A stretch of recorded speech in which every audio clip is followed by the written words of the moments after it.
Monsieur Gauvin, vous présentez Temple Boy ce lundi. Comment analysez-vous sa dernière course, une course un petit peu bizarre, on va dire? Oui, c'était sa deuxième course après une longue absence. On avait un mauvais numéro, on avait décidé d'attendre. Mais bon, mon autre pensionnaire a pris la poudre d'escampette, mais le peloton n'a pas été très vite en début de parcours et s'est brusquement réveillé dans une dernière ligne droite d'en face. Et c'est pas le genre de course qui lui convienne. Un cheval a plutôt monté aux avant-postes, il a de la bataille, il a pas de coin, il doit enrouler de loin. Donc, néanmoins, il a trouvé tardivement son action, mais il finit bien.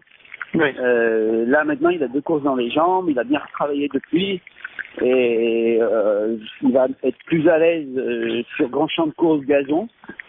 On va le monter comme il doit être monté, si on peut, pas loin de la tête. Et là, au papier, ça paraît difficile d'avoir une chance, mais il va pas non plus que pour faire de la figuration, et on peut avoir la bonne surprise de le voir bien courir, parce que voilà, il a eu un long arrêt, il avait quand même montré des choses auparavant intéressantes.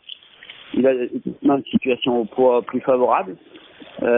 Il est prêt, il me semble, même s'il a peut-être encore une petite marge de progression.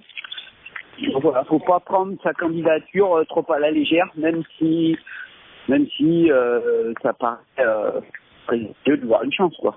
Ouais, en gros, faut pas s'arrêter à ces 2 courses après absence.